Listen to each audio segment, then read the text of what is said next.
ये बात है कुरान की। ऐ मोहम्मद के मानने वालों, कहो अपने नबी से कि इस पहाड़ को सोने में बदल दें और इस मौजज़े के जवाब में हम ईमान ले आएंगे।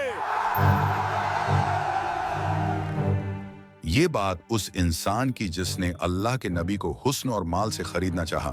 खरीद लेंगे मोहम्मद को, कर लेंगे सौदेबाजी मक्का की खूबसूरत औरतें और माल देकर।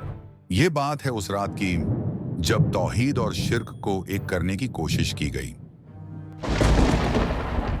मोहम्मद, हम आपके लिए एक पेशकश लाए हैं, एक समझौता।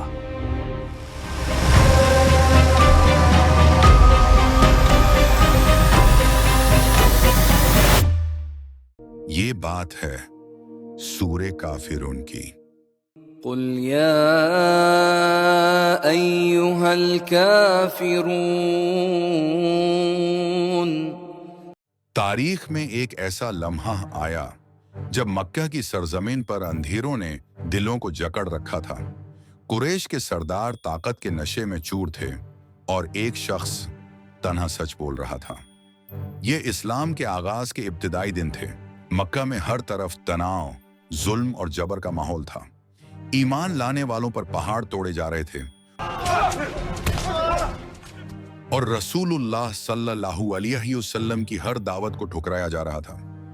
कुरैश को एक ही खौफ था कि उनके आबाओ अजदाद का मजहब, उनका इक़्तिदार और उनके बुतों की हुकूमत खत्म हो जाएगी।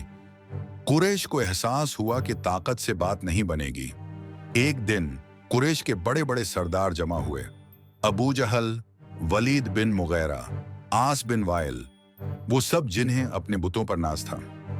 उनके चेहरों पर परेशानी थी क्योंकि मोहम्मद सल्लल्लाहु अलैहि वसल्लम का पैगाम मक्का के हर घर में पहुंचने लगा था।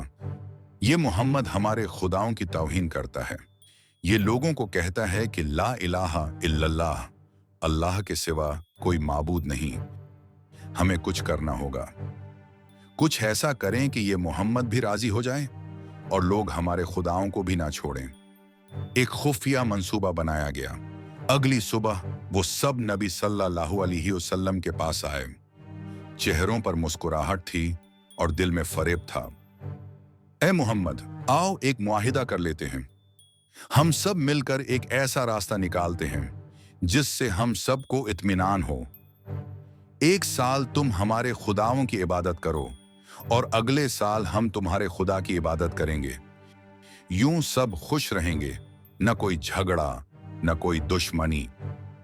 नबी सल्लल्लाहु अलैहि वसल्लम ने निगाह उठाई, उन चेहरों को देखा जो कल तक उनके खून के प्यासे थे और आज दोस्ती का हाथ बढ़ा रहे थे। उनकी मुस्कुराहटों के पीछे वही तकब्बुर, वही शिर्क, वही अंधी ताकत छुपी थी।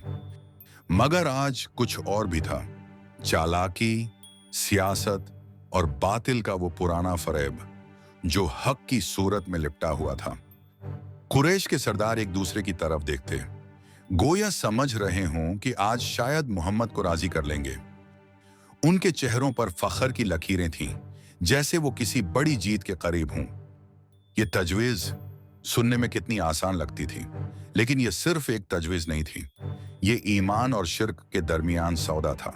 ये हक और बातिल के बीच लकीर मिटाने की कोशिश थी। एक लम्हे के लिए सब कुछ थम गया। कुरैश जवाब के मुंतजर थे। नबी सल्लल्लाहु अलैहि वसल्लम ने कोई जवाब नहीं दिया। वो अपने रब की वही का इंतजार करने लगे और फिर जिब्राइल अलैहिस्सलाम पैगाम लेकर नाजिल हुए। आसमान से वो कलमात उतरे जो क़यामत तक ईमान वालों के दिलों को रोशनी देते रहेंगे। لا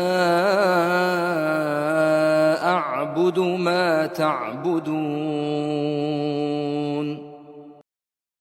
ये सूरत थी सूरे काफिरून। अल्लाह के रसूल सल्लल्लाहु अलैहि वसल्लम ने कुरैश के सामने खड़े होकर उनकी पेशकश को ठुकरा दिया। उन्होंने कुरैश के सामने वो आयात पढ़ी जिनमें कुफ्र से मुकम्मल अलहदगी का ऐलान था।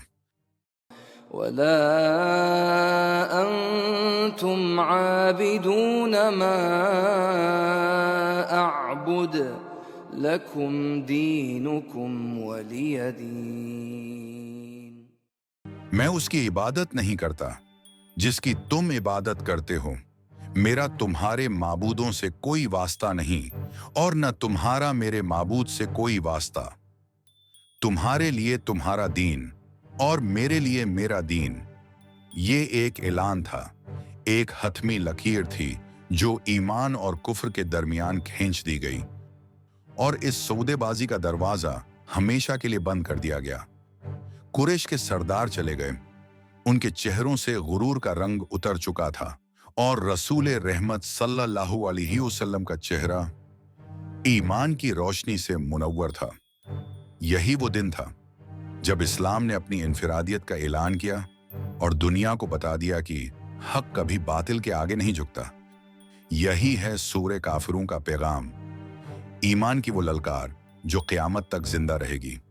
इस सूरत ने हमें सिखाया कि दीन के उसूलों पर कभी समझौता नहीं किया जा सकता. ईमान की राह में आसानी नहीं बल्कि इस्तकामत है. मिलते हैं अगली वीडियो में एक और सुनहरी हकीकत के साथ. तब तक के लिए इजाजत दीजिए. अल्लाह आपका हामी व नासिर हो. अल्लाह हाफिज.